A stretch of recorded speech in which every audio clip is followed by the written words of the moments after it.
Xin tôn. Vui. Này ăn thôi. Anh em chuẩn bị đi câu cá mọi người nha. Đấy. Anh em đi câu. Chật khó khả chứ chẳng.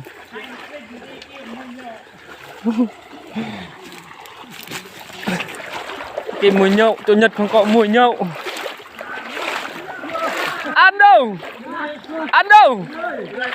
Nghe ăn.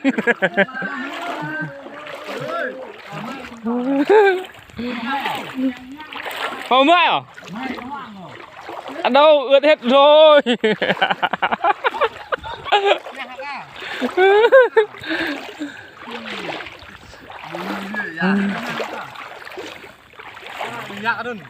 Đây sụi đây mọi người nhé. Sụi ạc lay. Làm lên lên. Còn dạ toàn khui.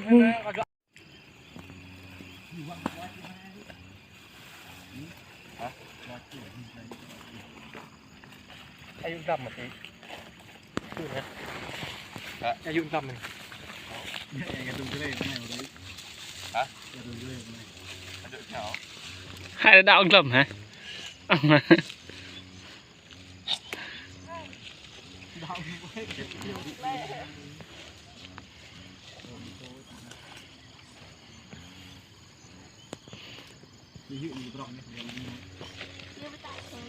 Chơi bực.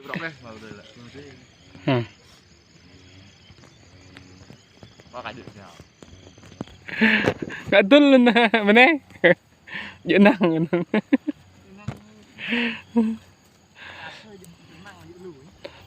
Dia enggak.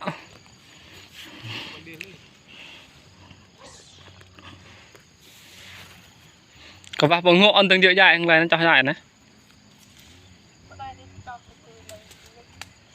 Được lầm này.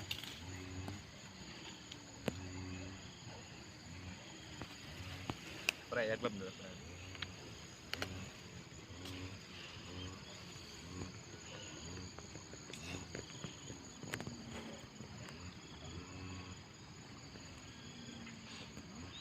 Và bực tròn này. Mà nó tí lấy bức. Ôi siêu to.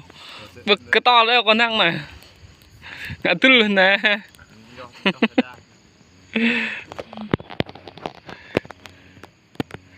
Cần như bà con này dỡ mình gần đô cớt cần. Cưỡi xuôi này.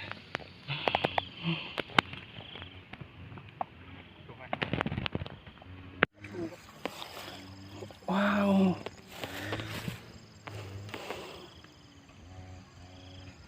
Cá siêu to con lù.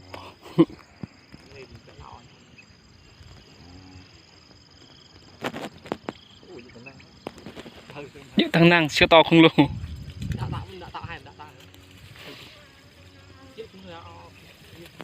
Quăng được cái nào hả?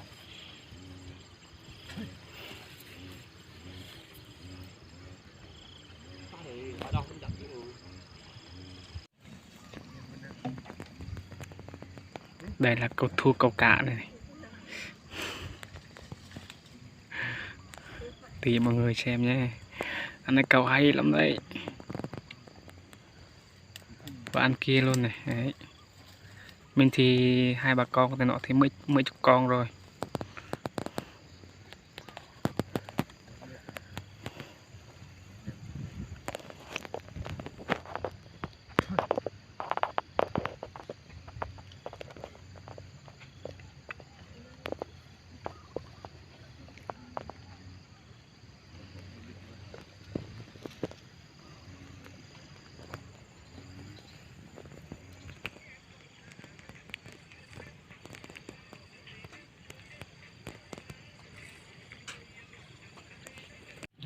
Đây là thành quả của anh em mình buổi sáng đây này mọi người đây. Đấy. Đây. Siêu cá thì nương thôi. Che đây là. Cái cá nương đây. Dân thay che bông đôi dân. Xe bông tay che bông rượu.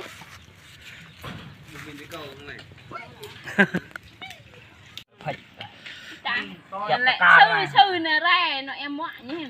Chọc cá car này. Wow, đó.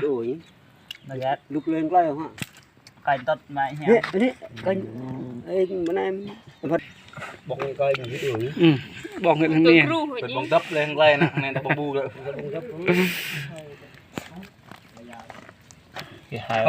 ชักริ่งอีกแล้ว phương cái chơi này cái chơi nên nó ghét dù cái ผม chơi มางากับมางาเฮ้ mong nga cái thôi dù cái chay này em heo ăn đang dân dùng cái này lên đó nhưng mà cứ là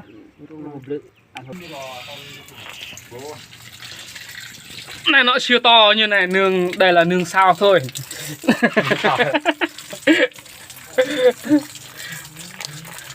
can tim vừa lên này này tốt ê can lại cái nôm nôm bên là tóc lại đấy giờ hội nàng mươn cái từng nàng ấy can nó phải ăn này nó khọ nè nó ruột như này nè như cái ẩm này can này con mà ngà còn kia phẳng con mà dịp ba là cái gì vậy vậy à dạ bế ruộng này ăn như phở ăn qua lưới đủ như can mình như đâu khoát cái thế cân ra một mình này này tại sao dạ lên mình là ra ngọc hợp lệ toàn cái đi ăn còn mà dịp ba cái gì này mới nó còn cái nè còn sạn lại phàng hàm nó gọi là can thò thi của phàng rồi anh nè thảo sao anh này mang cái hầm chứ